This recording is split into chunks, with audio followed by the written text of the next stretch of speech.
Hi, good morning students. Okay, so for today we will be having our second laboratory activity, and we will be cooking some varieties of canape, a bruschetta, and a deviled egg.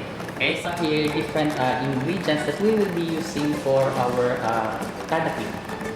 Okay, so we have here some mayonnaise, some butter, tuna, some of the cucumber, tomato, olives, some of mango, cream cheese, and pineapple. So we will all use this for our canape.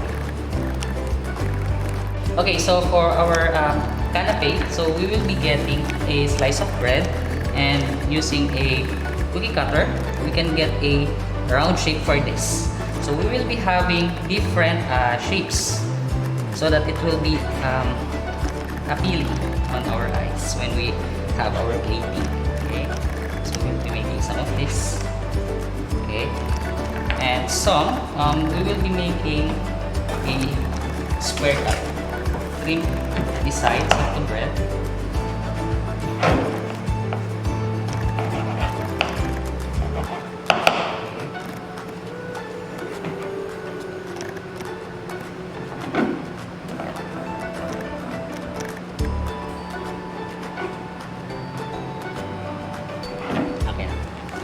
So we will be toasting these small sizes of our bread for our canape.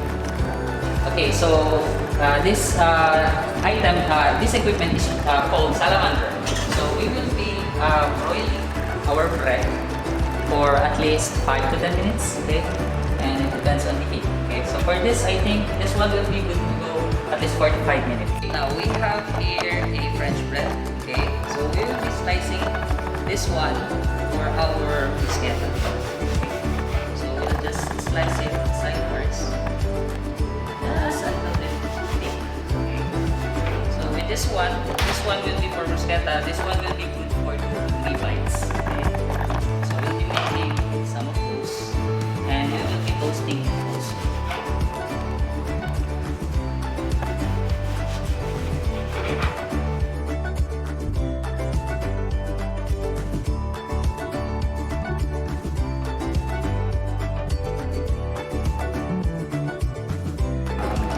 Butter, sorry. Okay. You can use either salt butter or an olive oil. Okay. So whichever you prefer.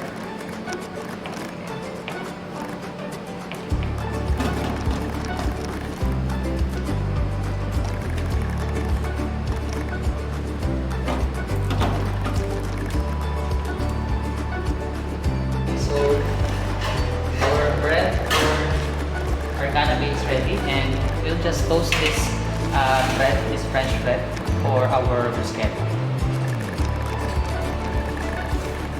Okay, so for this one, we will be preparing our ingredients for our canape. Okay, because our canape won't be completed without the base, which will be the bread. Okay, for our base.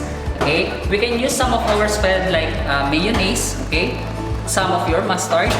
Okay, or whatever spread that you want to place with it. Okay, and then toppings of some of your tuna or some of your vegetable. Okay, or some of your even fruits. So for this one, I have here a mango. Okay, so I'll be dicing this one so that we can have a very nice mixture or blending of different colors for our canape. So we'll just dice this one. Okay.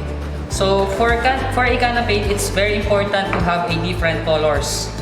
Okay, because that will be appealing on the eye of your guest. So for example, you have a mango, an olive, a cheese, and as long as the flavor will blend. Okay. Don't want to add any ingredients that will be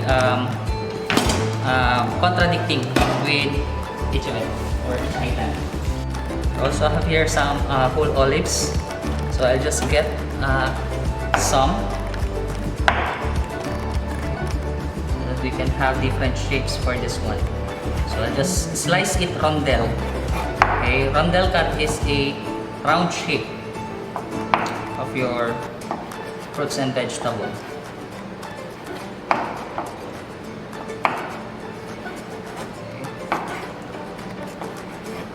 So we'll try to mix this one later on.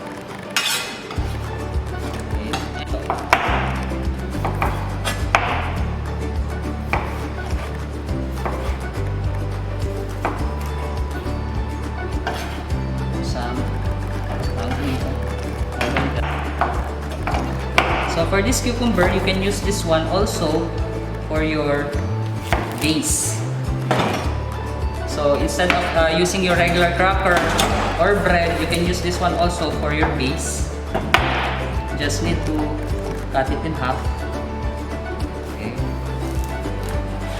And make like a somehow similar shape to a bowl. And then you just remove the seeds.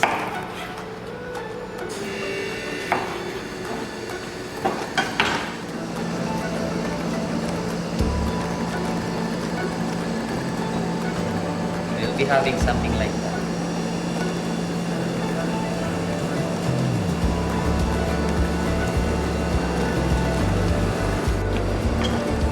Okay, so you can have some of this for your base later on. So for this one, we will be making a base of tuna mayo. Okay. So for this tuna mayo, you'll just get some mayo. Okay.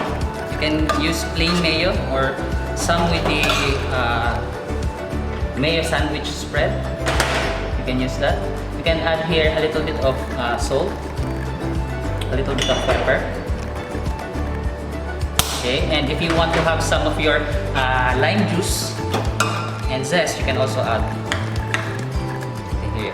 Okay, and don't forget to remove the juice of your tuna, because if you won't be having this one, okay, you will be having a runny consistency of your spread. Okay, so it should be somehow like this one. Okay.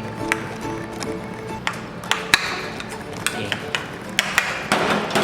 Now we'll try to assemble. We'll start with some of your cracker. So for this one, I use tomato. You can remove the seed if you want. For this one, just leave it as is. So I'll have a nice height for that.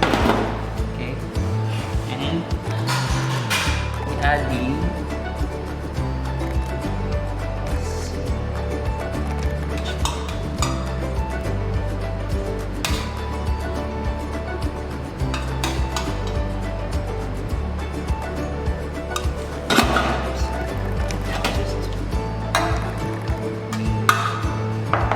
slice of mango.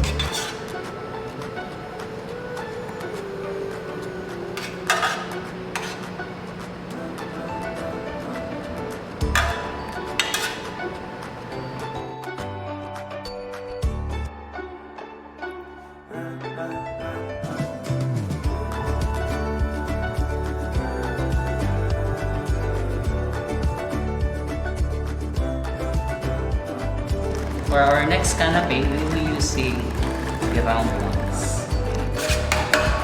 For this one, so we have a base. We spread this little. Add this one.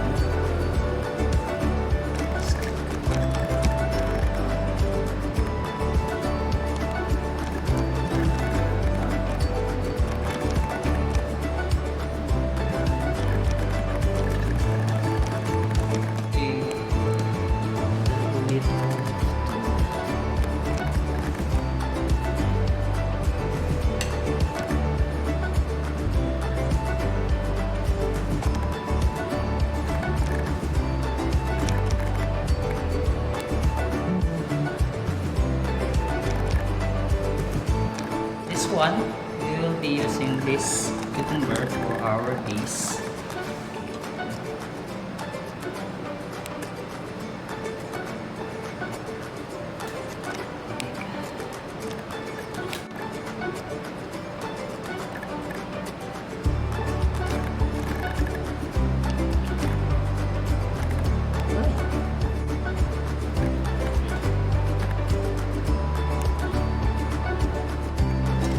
Okay, so for the last type of canapé that we will be making will be a combination of some of your chopped ham. Okay, so this one is already been cooked. Okay, so just make a small dice of this, and I will be mixing this one with some of the mayonnaise.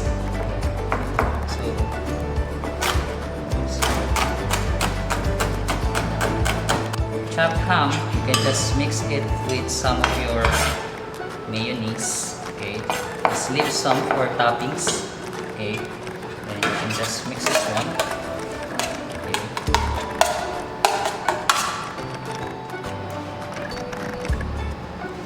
Some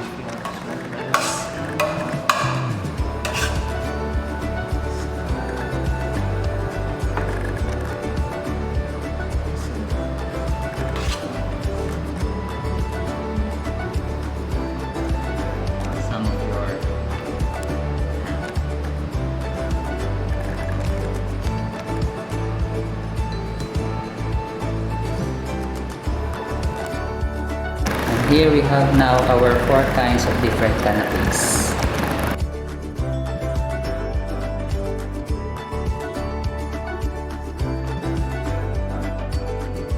Okay, now for this one we will be doing the bruschetta. Okay, so we'll get a tomato.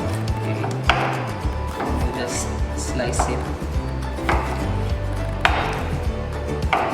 And you can just chop it.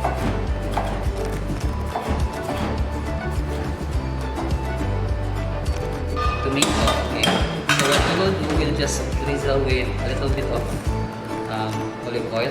Okay, a little bit of that. Okay, salt.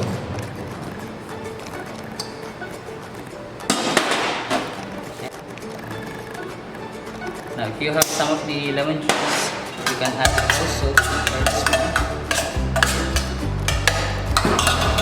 Then you get your bread, then you spread that with here, so that you just get some of your cream cheese. Try to spread some.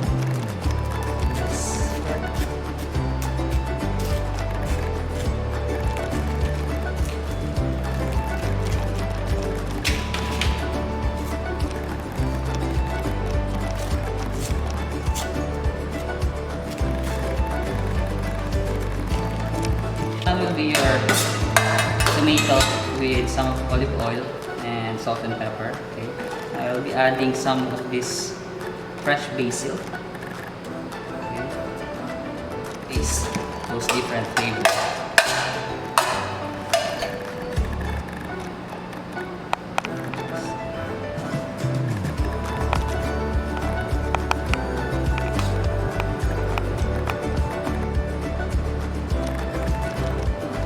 Now this is done.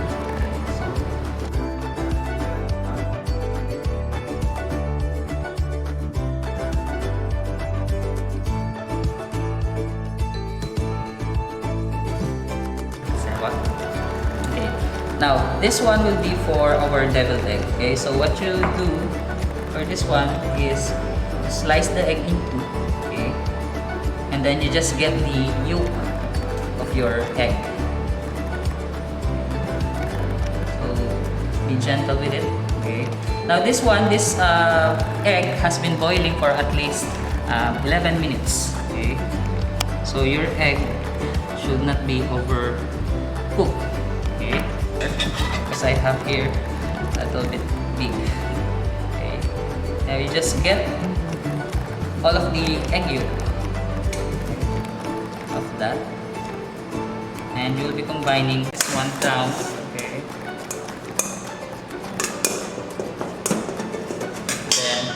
add a little bit of your mayonnaise, okay, to give it a very wonderful texture.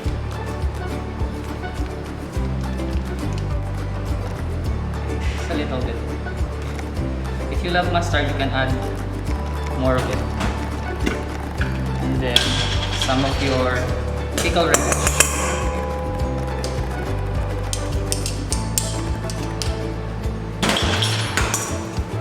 And just combine those ingredients. Okay.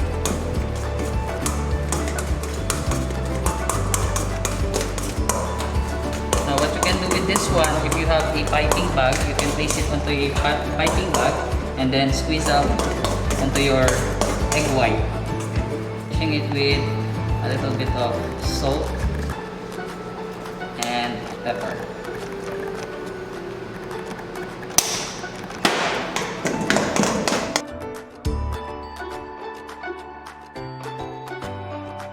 So this one will be your finished product for your deviled egg.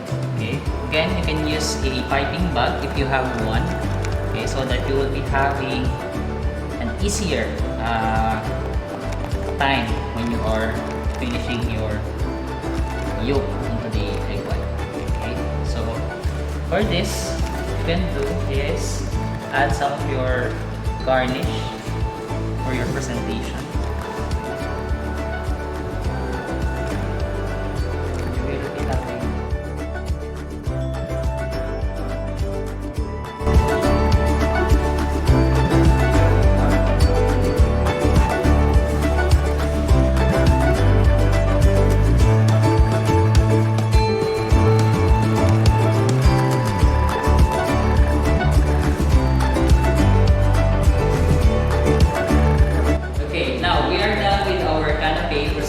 and deviled egg. Okay, so hopefully you have learned something from this, and this one is very easy to do. That I think you can use this one during your assessment on your NC2. Okay, so that will be all.